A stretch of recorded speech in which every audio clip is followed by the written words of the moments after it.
Good morning, campers. Welcome to Radio Camp Applet, a Percy Jackson Read Along podcast. I'm your host, Zach. And I'm B. And oh my God, let's go to the mall. Oh God. Oh God. This episode is might kill me because the amount of Valley Girls and aggravation and how much I think Drew might be a really, really evil character. I hate her so much. She's kind of like if Nancy Boba Fett was like a character that continued throughout the book. That's another annoying thing about them staying at camp for so long is this like very irritating child gets to be someone who bothers them. It's like, we have bigger fish to fry than you right now. I'm seeing this as more of a trope where you have to have like the insufferable little girl almost. I mean, she's not a little girl, but you have her in this series. You have Nancy Boba Fett, even though she really isn't in Percy Jackson. You have Carmelita Spatz. And then I don't even know, like, for Harry Potter, who's the really obnoxious? I guess Draco Malfoy. That's an evil, insufferable little girl. Yeah, he's sort of the boy version of that. Yeah, I can't really think of a female character who's like that, who's like a student. There's certainly adults who act kind of horrible, but there are plenty like insufferable people, but like even like other series you can like look at this, and this is like pretty much like a staple in all these things. Oh, I guess even Dudley too is kind of also a little bit like that, right? It's just like a spoiled brat child.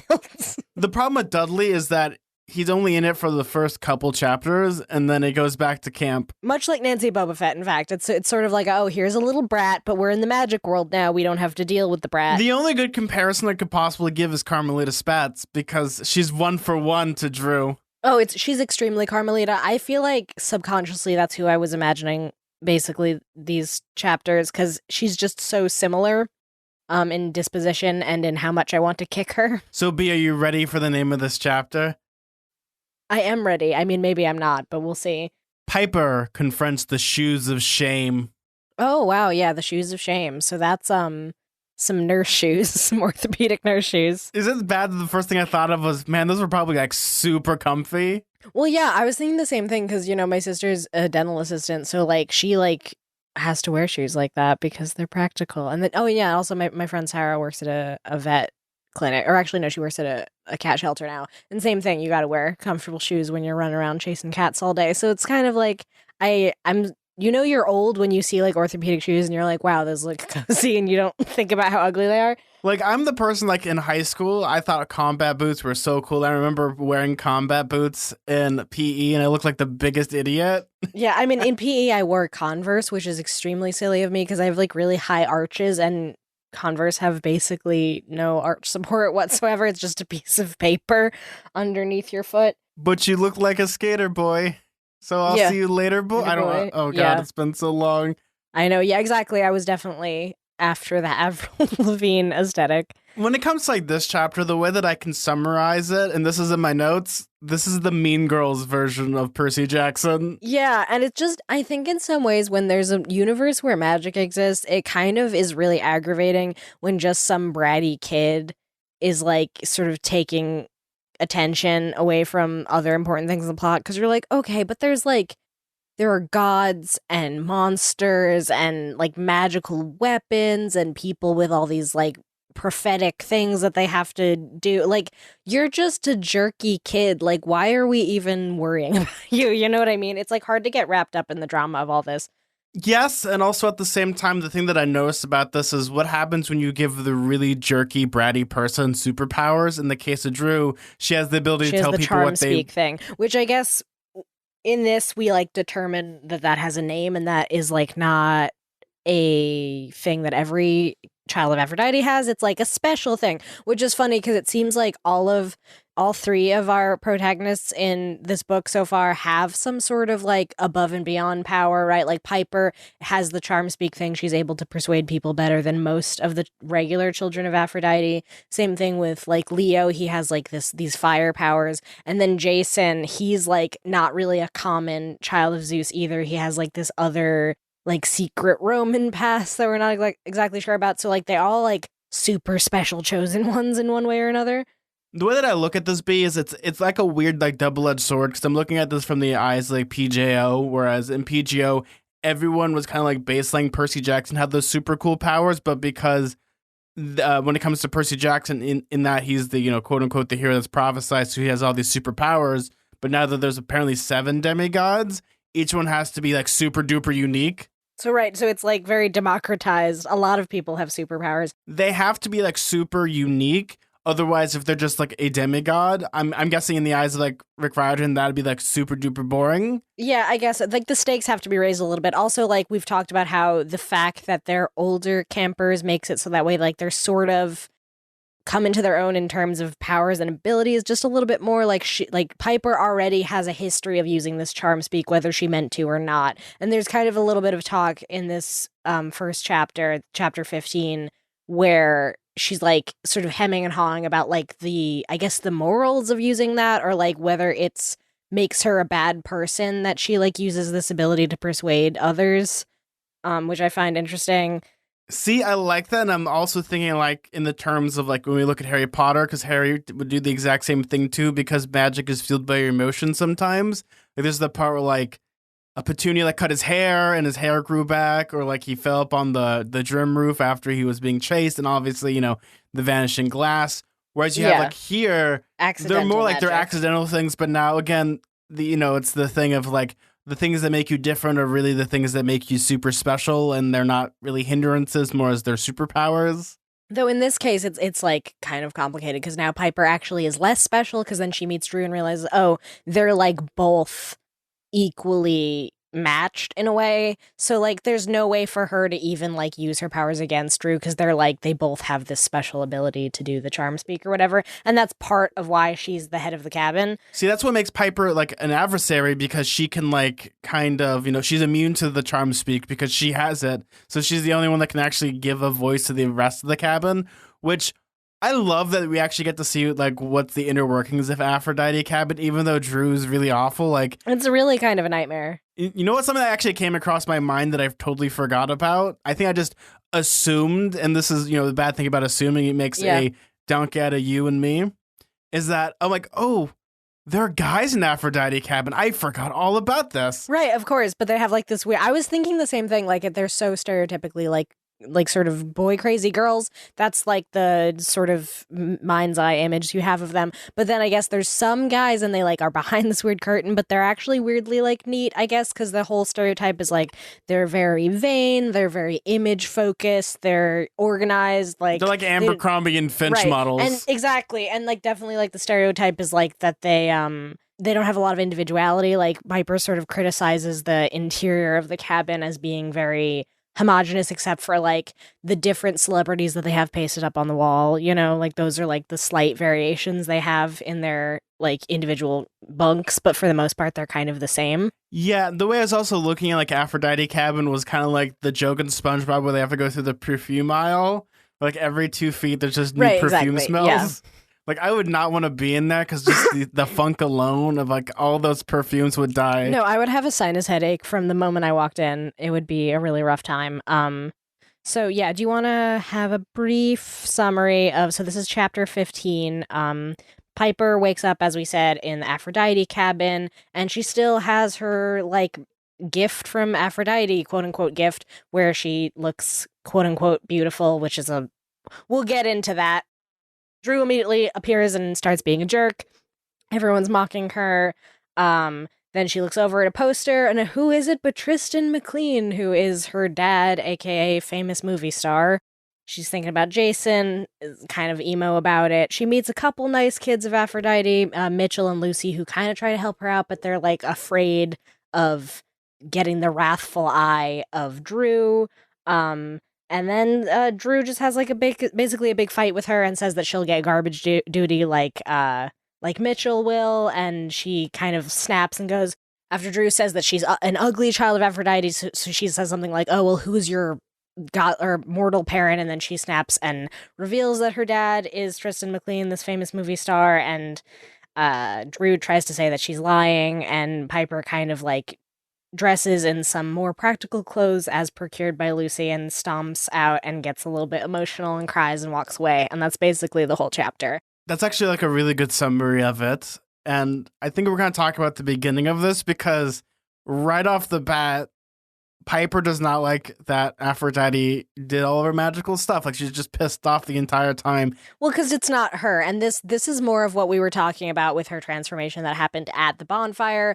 I find this very uncomfortable, and it makes me kind of sad because it sort of is like a more literal magical representation of like how girls are expected to look. Like they're not taken seriously or they're not respected if they're not beautiful, and this is like a literal representation of that where she gets to be quote unquote like glamorous and beautiful in this stereotypical specific way, and she can't even wash it off. You know, she gets home, she gets to the bunk and she like tries to wash off the makeup and it keeps reappearing. Her hair keeps like sort of popping into this hairdo that she doesn't want. She doesn't feel like herself, and I felt really sad about that. It was like kind of difficult to read. I love that what Rick Riordan does here is like he actually like internalizes this. Like it's not a good thing. Like Aphrodite thinks it's a good thing, but Piper's like, no, it's not at all, and she can't take it off no matter what she does.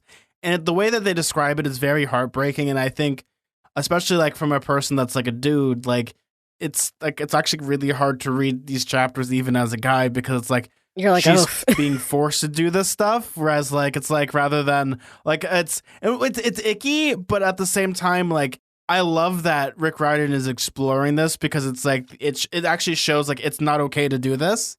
Which I really appreciate that they're doing it this way. right, yeah. Well, like if that was just like a throwaway scene, I think it wouldn't have been as interesting or wouldn't have like sort of analyzed what that have meant in like the broader context of society. So having this chapter where it really like hammers home that like she's not happy like this, and even the people in Aphrodite are making fun of her because like even though she's beautiful in this way, she still doesn't feel like she fits in or like she doesn't belong there. That's the funny thing when it comes to like Aphrodite cabin is that they're all beautiful people, but they're also like super vain and like there's like a weird hierarchy of like beautifulness. It's like you can be like the most beautiful person ever, but then it gets into that stigma of like beautiful people like think that they're super ugly, even though they're the most beautiful people ever. Right. Well, I mean the sad thing about Piper, and I think that is probably a scene that really like rings true for like our teenage listeners. Like if you read this as like the age of Piper, is that plenty of kids feel like really like uncomfortable and awkward in their own skin, and they feel like, you know, even if they like get dressed up, say for like prom or something, they might not feel like they're as like pretty as like the popular girls or whatever. And that's definitely like Piper in this scenario where like she like looks the part but she doesn't feel the part and she doesn't feel welcome in this sort of situation. And certainly Drew is not helping. She's kind of horrible, and she says sort of mockingly, you know, oh well, you know, Aphrodite's gift, that won't go away for at least another day or maybe a week. And then she sort of panics and goes, a week, and like they're all sort of mocking her fear over this thing that she doesn't really want. And in general, they don't really feel like she belongs there either. I love that Rick Riordan's kind of exploring the different cabins in this way because we've seen like Hephaestus' cabin, which is very much like everyone's super dirty, everyone like works together. Because if you've ever like worked into like a machine shop or a wood shop, right? They seem so much more friendly in the Hephaestus cabin. the reason why that is because when you work in like one of these places, like I've worked in a wood shop, I've worked in like a stage stuff, and you become friends with everyone because you're in close proximity. Whereas when it comes to the actors, we're gonna use like I'm gonna use a theater term here is Aphrodite cabin is more like the green room. Where if you've ever like stood with like actors, because when I was a stage manager, my entire job was wrangling people, and those people will eat each other alive because they're like superficial in many different ways. Yeah, because it's less like a collaboration, more of a competition. They don't see each other as like working together towards a common goal the way that I feel like Hephaestus is. Like they're all working together on projects, while like Aphrodite, they're more like they're all vying for attention, and whoever wins the most attention is like superior. So that's why Drew is like the head honcho, because she has this ability to sort of persuade people, and it's kind of disgusting. Yeah, their patron saint is narcissism, pretty much. Yeah, they're just like very obsessed with, you know, being the center of attention, which I think is also part of why Piper feels so mortified in this scenario, because she doesn't want that attention at all. I like that, as well as like Rick Riordan showing kind of like there is a stereotype of like Aphrodite cabin, but at the same time as we meet the other campers, there isn't that stereotype as well. It's like some people think like this, while other people are more like team players, but they're in a small minority. Really, it's just Drew, honestly. And then we get a little bit of Selena Beauregard backstory, which is kind of cool, which like challenges the idea of the children of Aphrodite. And Drew's like a real brat about this whole thing, and she like says that Selena was a spy and that she was like a traitor. and wasn't actually a hero. And then even Mitchell like stands up and defends her and says, wait, no, she like made things right in the end. But yeah, she didn't like follow the typical trajectory of a child of Aphrodite. And we don't even realize that in Percy Jackson. We realize this now, that like apparently this is when we find out in this chapter that there's a quote unquote rite of passage where you make someone fall in love with you and you intentionally break their heart. So you have to fall in love with someone and then break up with them. And she does not follow this path. Selena Beauregard fell in love with Beckendorf and she stayed in love. And that was like sort of controversial in a way. She like truly loved him. I gotta say, like, when it comes to this, like, my eyes rolled in the back of my head because this is the absolute worst thing you could do to a person. As a person that got broken up on Valentine's Day, it is probably some of the worst feelings you could possibly have, especially like, oh, you're supposed to, like, it's almost like a game, almost like, oh, you're supposed to do this for funsies.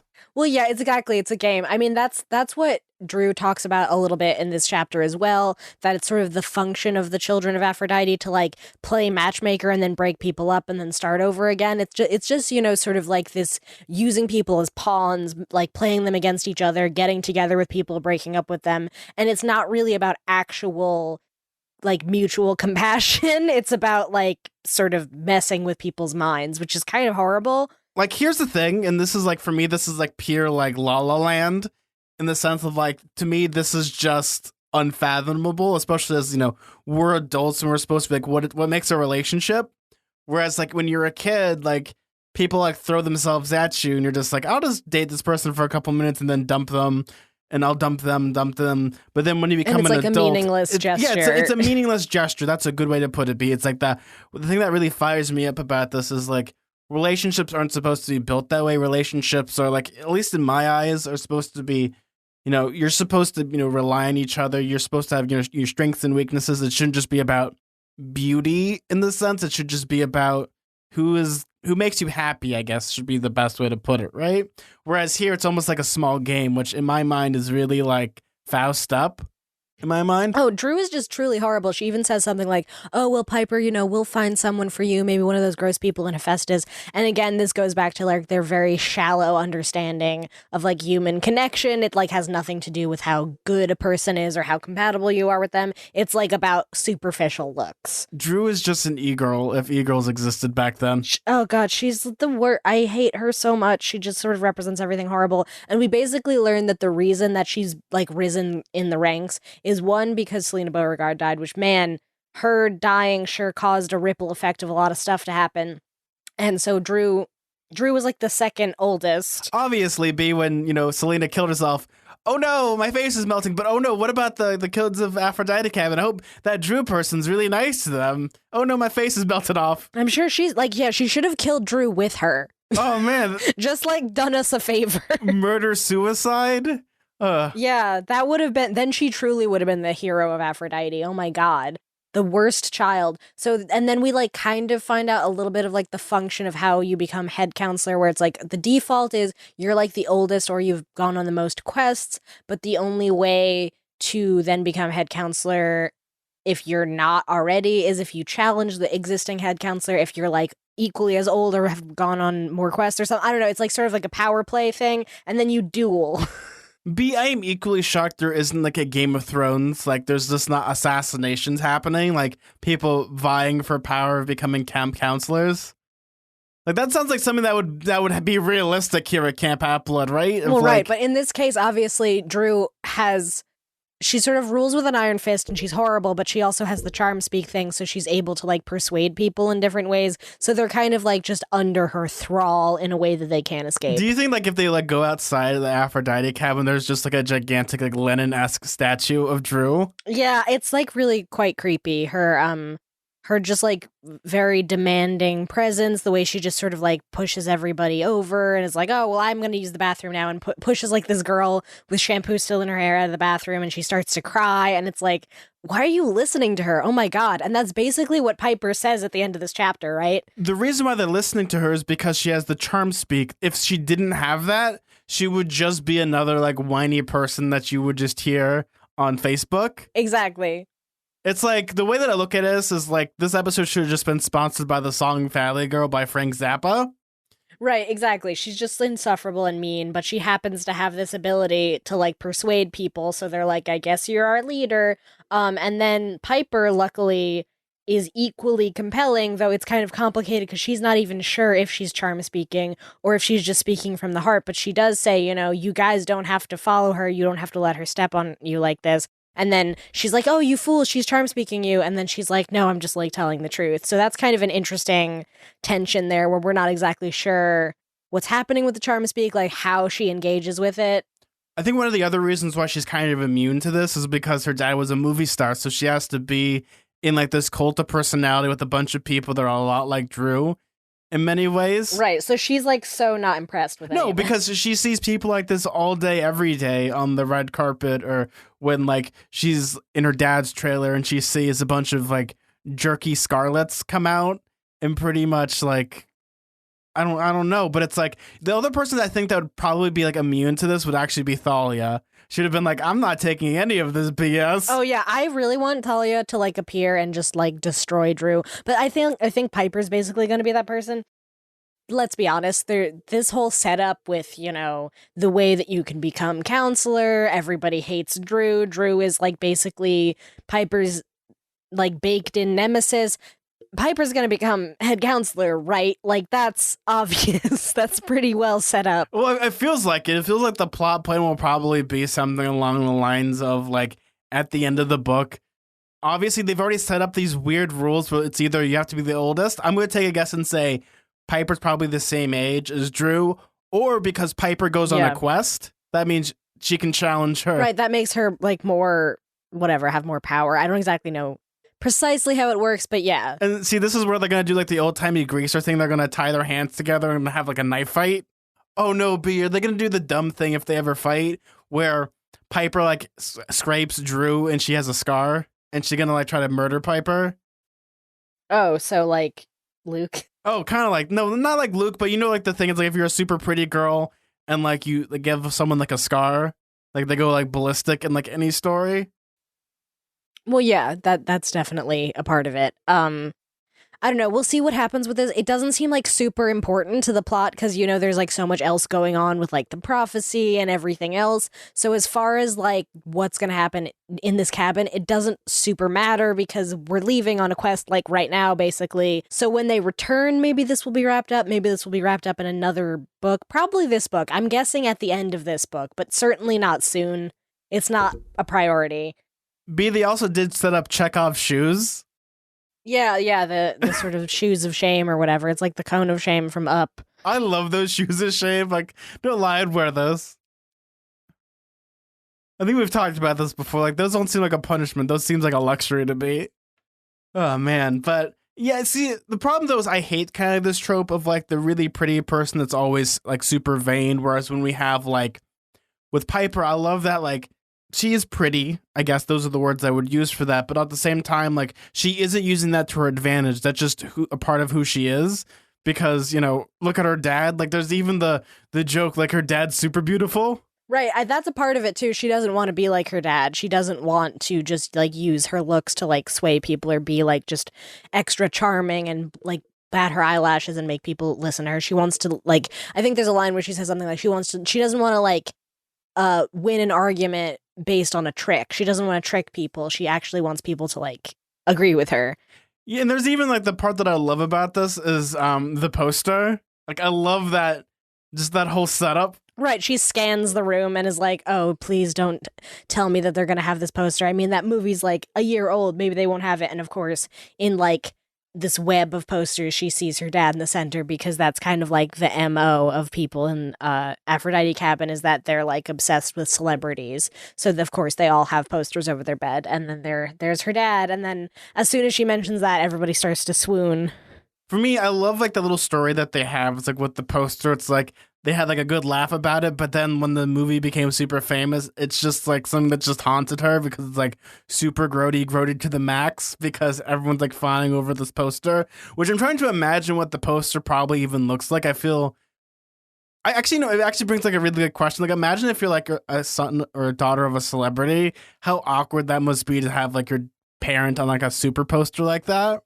Yeah, it's probably super weird. I don't know anybody that's like that. They've ever had them faces on posters. I like how Piper wants to get rid of the poster, and then Drew ends up being the one who gets rid of the poster, and then she like gets mad about that. She's like, "Wait, no, I was gonna do that," and then obviously Drew is like weirdly defensive about it, and then tries to convince the rest of the cabin that maybe Piper is lying, which obviously she's not, because like she wouldn't have wanted to reveal that anyway. Yeah, she revealed her trap card, and it was like she pulled out the dad card, which I'm guessing that's like throwing down the gauntlet. I don't know what that's gonna do with anything, but I like that's kind of like again like there's like these like vides for power in this camp. I think that's for me is hilarious. Yeah, there's a lot of power plays happening. That's like definitely the one benefit of staying at camp. It's like it's both a benefit and a detract to this plot where like on the one hand staying at camp it's like okay, we get it. We want to get to the quest, but at the same time we like are kind of getting more in-depth camp culture stuff that we haven't gotten before, like very specific, like down to the cabin, like what is it like living in this specific cabin, and that's kind of cool. Now, like for me, when it comes to like really delving into this camp culture, because we're almost 200 pages into the book before the actual adventure started, I actually kind of like that we're taking our time to actually like explore the camp in this way, where we're seeing it from different perspectives. Because we're so used to the Percy Jackson, where we're like, I'm from Poseidon cabin, I'm so lonely, except I have Tyson. But now, like you're seeing the other cabins, which that's the one thing that I kind of missed about Percy Jackson is him interacting with the other campers before he goes on his quest, which is like everyone is so different. They all have their own thoughts and feelings, and they all have their own like subcultures of like being in that cabin. And you get that a lot in this book series, and I love that a lot because it shows that not all demigods are the same whatsoever. They all have their hangups, they all have like their issues, they all have like even their bullies. And that's something that I really like about the series. I don't know, what did you think about this whole camp culture stuff for every cabin? I think it's unique. I like that because it sort of, I mean, it presents the obvious tension that would exist within a world where we both have magic happening as like a real thing in the world, and also there are teenagers who are petty and mean.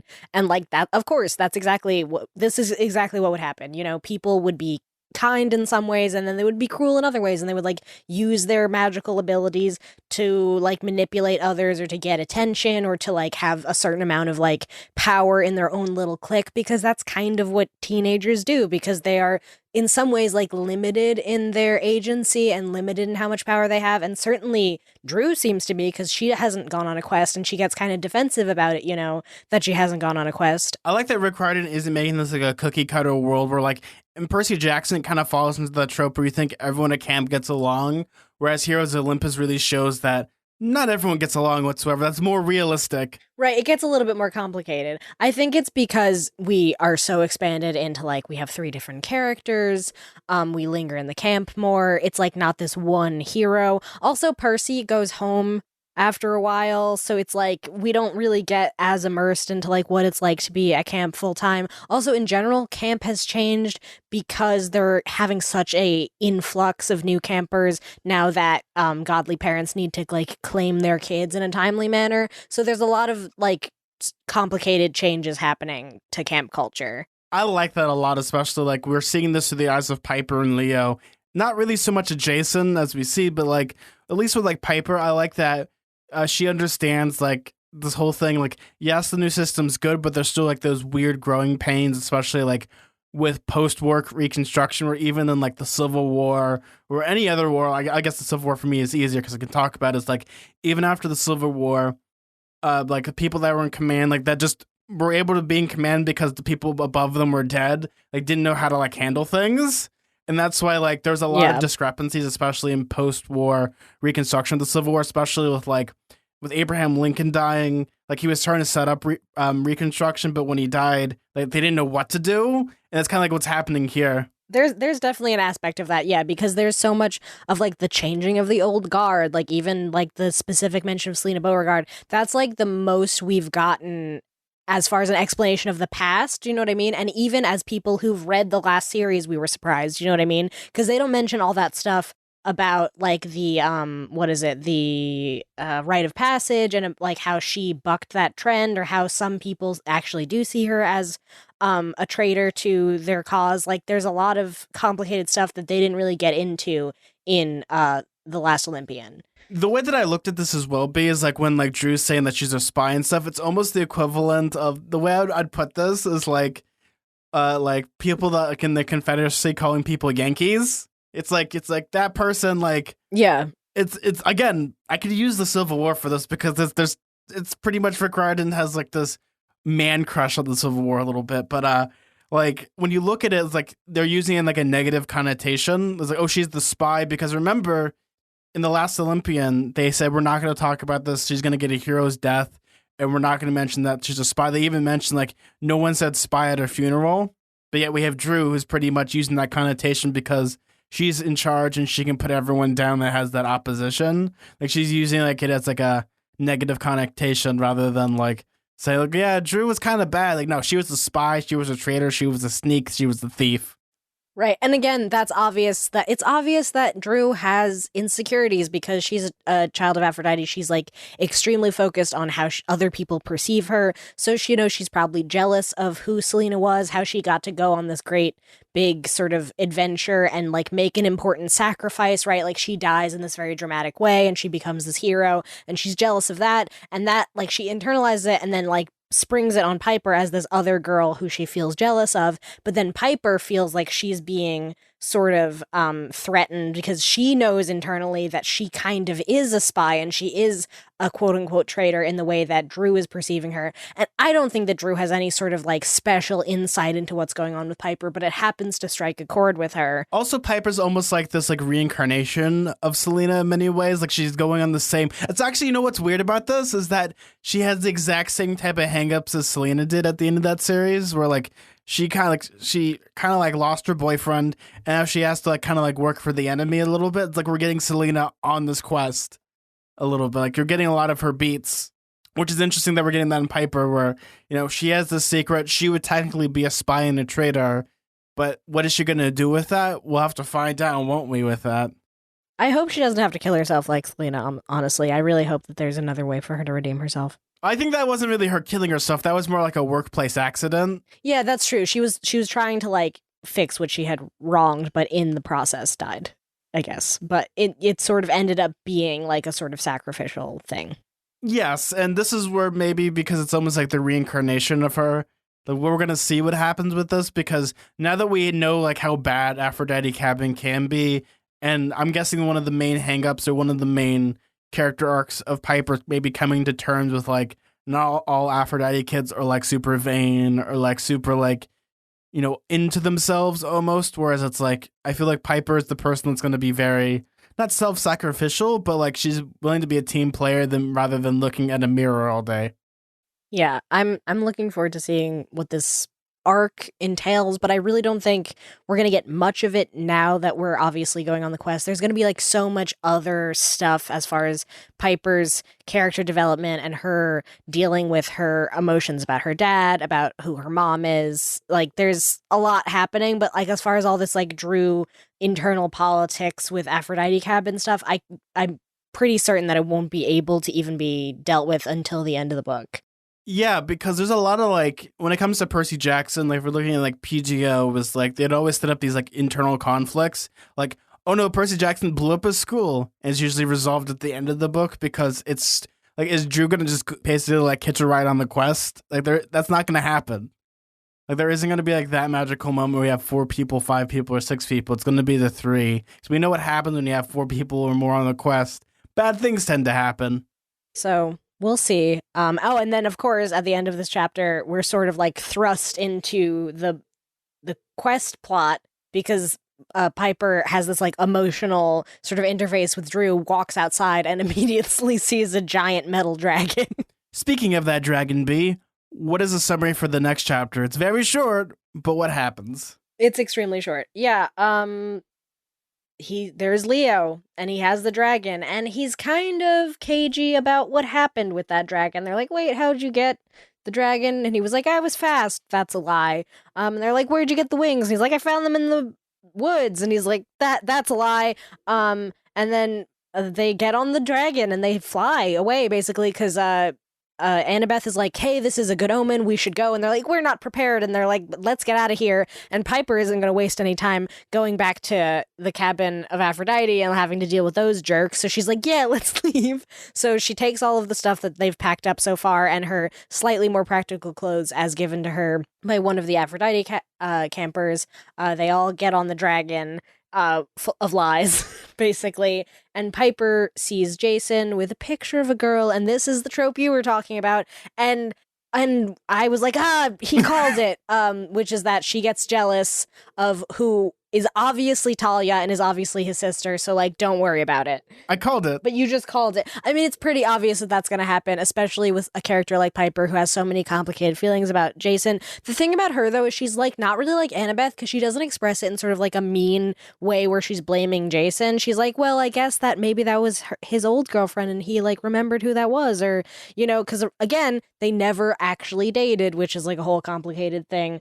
But yeah, this is like a pretty short chapter. I feel like that's all that happens. Yeah, and there's like that trend here, isn't there? Where you have one long chapter and one short chapter. I don't know why they don't just, like Rick Riordan, I'd love to talk to him about this. Why is it 2 chapters instead of just making it one long chapter, making the book have less chapters? I don't know. I'm not the one that's writing the book. That's Rick Riordan's department. I'm sure he probably has like a really good reason for doing that.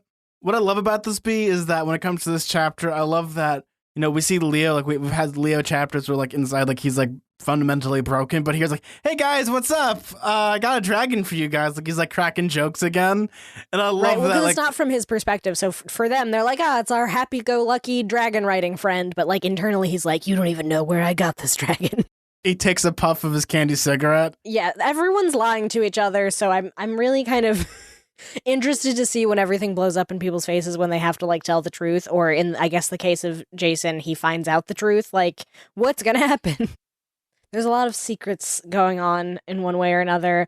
It's like a pretty short chapter. Like, really, that's kind of all that happens. They get on the dragon, which is named Festus, which, surprise, surprise, means happy, which is adorable. So they're like, hey, wait, so we're going on a quest, and we're on a dragon named Happy, which I thought was pretty cute. And the dragon is, like, friendly. He's just a little glitchy, a little bugs to work out, which I feel like that's definitely, what do I say? Is that foreshadowing or something? But like, I have an idea that at an opportune moment, there's going to be something wrong with the dragon. You know? I mean, if it's sparking and doing things like that, that seems like a mechanical trope that always seems to happen. Like they're flying in the air, it starts sparking. Yes, exactly. It's like, oh, well, it's just barely flying, but something bad's going to happen. Well, I like that they attach wings to it like that. I love that Leo's like lying out of his teeth, like because we know it from his perspective, but everyone has to take everything at face value. Like, I like that his clothes aren't burnt or anything. Like he just has soot all over his face.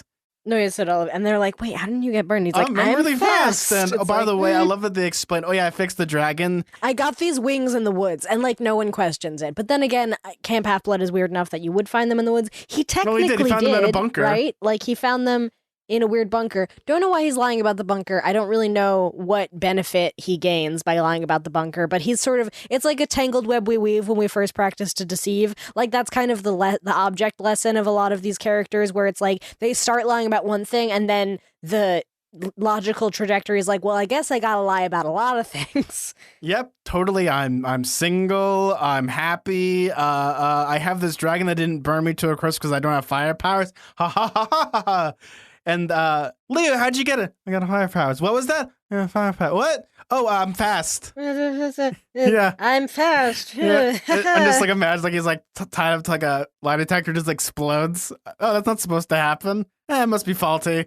Leo's really good at lying, though, I think, because everyone's come to accept him as like this really like positive, like funny guy. He's like the comedic relief. He knows how to mask it. That's the thing. Yeah, so they're not really suspicious at all. And again, the other two characters are going through their own angst, so they're like, oh, you know, Leo, he has it easy. He's just like this fun-loving Hephaestus guy. They don't even know the half of it. Well, Jason, the problem with Jason is he doesn't even know if he's lying or not, because like he doesn't remember half of his life. Right, exactly. He's not so much lying as he's forgotten, but it's kind of an accidental lie of omission because he can't tell people what he is. Though the whole thing about Talia, he certainly can share that. I don't know if he will, but I hope he does, because like I'm gonna be incredibly maddened if Piper continues to be weirdly jealous of this picture of this sister that Jason is carrying around instead of just being like, yeah, that's Talia, she's my sister. Long story, but I remembered that part of who I am, you know?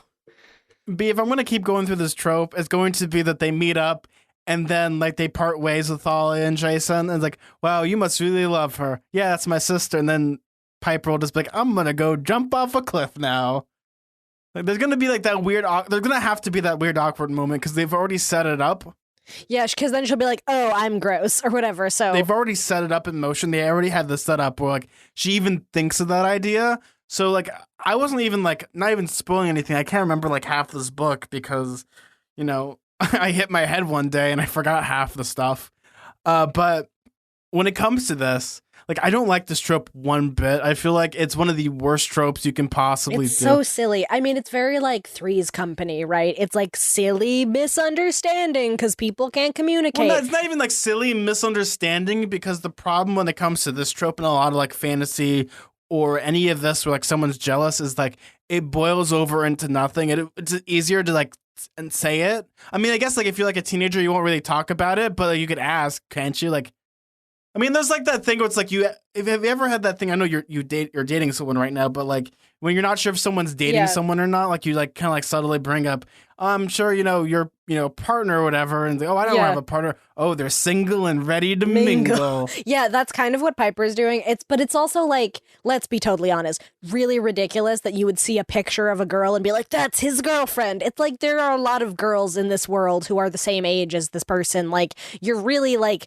putting the cart before the horse in terms of like you don't even know what you're talking about. You know what I mean? Or is it the horse before the cart? Now I don't even know what the phrase is, but you know what I mean? But if we look at it from the other way, it's like, what if Jason was holding up a picture of a dude? It's like, oh man, is that his boyfriend? Like, no, they're just supposed to be really good friends. No, she probably wouldn't. She'd be like, oh, who's that guy? Right? Like, because she wouldn't assume that. But it's, I guess, teenage minds. Then again, also Piper is like already in that very vulnerable place where she wants Jason to give the attention that she thought she had from him, and like she's they're on the dragon and she's like, oh, I wish that he would put his arms around me. She's way more like expressive of her like romantic interest, which I guess makes sense because she's a child of Aphrodite. It's weirdly refreshing because she both is like bucks against the norms of like the very image focused Aphrodite cabin, but at the same time isn't like, ew, gross, I'm not interested in romance. She's kind of like this very mature, balanced version of that, where she's just like, yeah, I think this guy's cute, but he like obviously has this other person. And even when she describes it in her own sort of internal monologue, it's not nearly as like rabidly jealous as it's just sort of like her wondering out loud. She says, where she thinks Piper wondered who the girl in the picture was, but she didn't want to ask, and if Jason didn't volunteer the information, that wasn't a good sign. Had he remembered something about his life before, was that photo of his real girlfriend. Stop it, she thought, you'll just torture yourself. She asked a safer question. Where are we heading? To find the god of the north wind, Jason said, and chase some storm spirits. She's just bottling up into her body of emotions. She's either going to develop a tumor. Yeah, and then you put your feelings deep down inside, and then you die. Well, yeah. No, B, it's either going to develop into a brain tumor or she's going to take it out on someone many years later because it finally bubbles out. Yeah, so we'll see what happens with that. I really hope this isn't like a long-running misunderstanding between the two of them, because at its face, I'm rolling my eyes like, we get it, I get that she's like kind of jealous or insecure in this moment, but like, we can move on from here. I think the difference though with this trope kinda is that Rick Riordan kind of is already saying like she's just gonna bottle it up and she's not gonna worry about it until later. Like it isn't something she's gonna fixate on compared to like Rachel and Annabeth. Like that went on for so long, whereas this is just like, I'm gonna let this develop into a brain tumor. Yeah, exactly. She's just sort of like, pushing it on down. One day she'll be at a J.C. Penney's with a friend and the shoes aren't fitting and she'll just yell at that person for hours and hours. Yeah, we'll see how this goes. Again, like I said, I hope it doesn't really continue, especially like once they get into the actual quest stuff. Like, they're on the back of a giant dragon, they're flying towards the north wind. We don't have time to like worry about whether or not that's his girlfriend. Can you just say it? Like, can we just all talk like normal people? Well, no, this is a book. No one talks like normal people. Though the coolest thing though, if I want to talk about like a normal person, B, is that dragons are super cool, and I love that they're going on the quest on a dragon. I think that's so exciting. Yeah, I love that even that Piper's hype about the dragon. She's like, it's beautiful. And everyone kind of looks at her like she's weird. I'm like, yeah, you're cool, Piper. She's not even a kid of Hephaestus. She's just like, that's an impressive dragon. I know one when I see one. I love that they're kind of doing like the girl and the magical dragon or the girl with the magical horse type of story with like Leo and Festus. Yeah. And I love that dumb trope so much, like How to Train Your Dragon. Oh, there you go. I How to pulled Train that Your out of my Dragon. book. Yeah. Yeah. I guess Aragon is another one you could use with that. Yeah. But I love that they're going on the quest this way because for me, dragons are cool, and I love that they even explain like what happens if someone sees us. Hopefully, they'll think we're on a plane or something, or some weird thing. And I love that when it comes to Percy Jackson, they're not afraid. Like Rick Riordan isn't afraid to be super silly with this. Like, yeah, of course they have like a bronze mechanical dragon, and they're flying to Canada. That seems like perfectly logical. Yeah. I'm looking forward to it.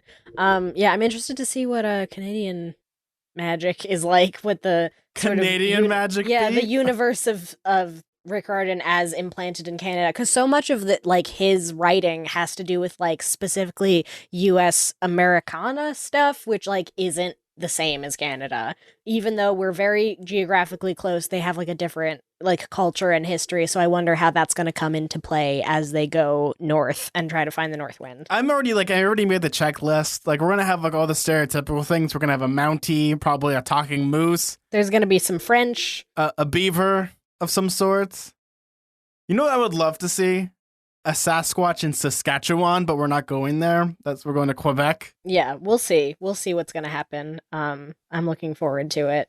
I for one like Canada, so this is gonna be a lot of fun. I want like the part where, like, obviously the book would be sponsored by Tim Hortons, where they make a Tim stop. Yeah. Get some Timbits. We'd already talked about the Okay, the no, Timbits. we've talked about this, but come on, Canada's so much fun. Though they're going to Quebec. Yeah, we'll see. Yeah. When I went to Montreal, I ate so many macarons. Like, I just ate so much food in general, really. Very good food there. A lot of poutine. Delicious, delicious poutine. I love poutine, and as a younger kid, like I remember like eating it up like the gravy, like just straight up drinking it when I was in Niagara Yeah. Falls. It was pretty gross. But I'd go back again. I'd probably go back to Vancouver or Toronto. Yeah, remember when you could travel? I remember when that was a thing people could do? Oh no, totally. And you only have the most eccentric people come out of Canada. We've already talked about this too. Avril We have. Lavigne, So we'll all see. in Nickelback, Justin Bieber. Yeah, this is like I said, a pretty short chapter. It is kind of funny that Piper's like real into her feelings about like Jason and this mystery girl who is Talia, his sister, and he's just like, we're gonna go see the North Wind, and she's like, oh, I guess that stuff, right? Yeah, the whole quest. Yeah, it's not about me and my romantic feelings. Sorry. Oh yeah, no, totally. Oh no, this is we'll get there. And if I'm right, I'm gonna like throw myself off Happy the Dragon, and I hope I land Yeah. in a pillow factory. We've kind of already talked about how, because of the way that the chapters are broken up, 2 chapters per character. Again, this chapter probably could have just been tacked on to the other one, right? It's like very short. I mean, it's enough of a differentiation. There's at least a change in setting, right? Well, I see. The thing that I like about this short chapter is it pretty much is like, bye everybody, we're going on the quest. Like, there isn't the buildup of like, we woke up the next day super early to fly. Like, they just like got on the dragon and like yeeted out of there, like superstar version of it. And I like that. And hopefully they packed enough food. That's the thing that I'm worried about. Like, there's things on quests like people forget to pack. Well, I mean, at least Piper has like the charm speak, so she could probably just like walk up to a guy at a bodega and is like, "Give us all your food." They like go to McDonald's. Can you give us all the burgers, please? It's on the house. Yeah, basically. Or I guess because they're going to Canada, they could like again, she could charm speak her way into getting a bunch of poutine. Oh. That seems like an ideal weekend for me personally. Is not having to pay for a lot of French fries with gravy and cheese on them. If CharmSpeak works over the internet, all she has to do is like make like a Ko-Fi and like a Twitch stream. Exactly, and just convince people that would be an interesting Child of Aphrodite character where she's just like a really popular Twitch streamer who everybody just sends her money. I can already like name a few of them, but I don't want to. I feel like those people already exist, yeah. Oh, I already know the one that exists, and I'm not going to speak her name. That would explain the phenomenon of YouTubers who don't seem to have any discernible talents. No, they're called e-girls. Or e-boys, honestly. Just the people who are famous for being famous. Yes. Are the Kardashians children of Aphrodite? No, I don't think so. I feel like... You don't think so? No. They're just rich. They're just children of rich people. Their godly parent is money.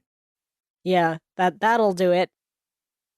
If you can't have magical powers, money will do. If I'm trying to think like who would be the absolute worst person that would be like a child of Aphrodite, it'd probably be... Maybe it's Tom Hanks because everybody loves Tom Hanks. Well, everyone loves Tom Hanks, but he's not superficial enough. Like, he seems like... Is there a god for theater? True. But neither is Piper, though. It's so there, the stereotype isn't always right. No, it would be, who would it be? Marie Antoinette would be honest, obviously. Oh, yeah, daughter for of sure. Aphrodite, Belle Delphine. Oh, God, why did I bring that up? Yeah, she's an ultimate daughter of Aphrodite. Mm-hmm. Well, on that note, I'm gonna go wash my eyes out with soap. So, guys, this is the end of the episode where we normally read listener emails. Unfortunately, we're not going to be reading any listener emails this week because we are going to be doing something a little differently. Don't worry, we're going to be reading your emails. We already have them assorted. We're actually changing things up a little bit. Instead of reading at the end of an episode, we're going to be doing an episode entirely devoted to listener emails from now on. B, why don't you take it away?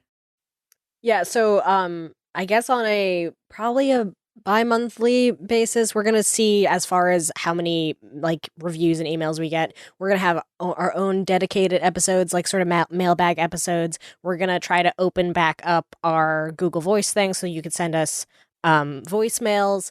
That way we can focus on the chapters when we talk about the chapters, and we can focus on your messages when we get those, and it can just be a little bit more organized. We love that you guys are sending in very passionate emails, and since the Disney Plus announcement, we've gotten such an influx of messages that it only seems fair that we make a whole mini-sode type of thing, because we want to really delve into your emails and stuff, because we have new listeners, old listeners, and we don't want to leave anyone out of the fun.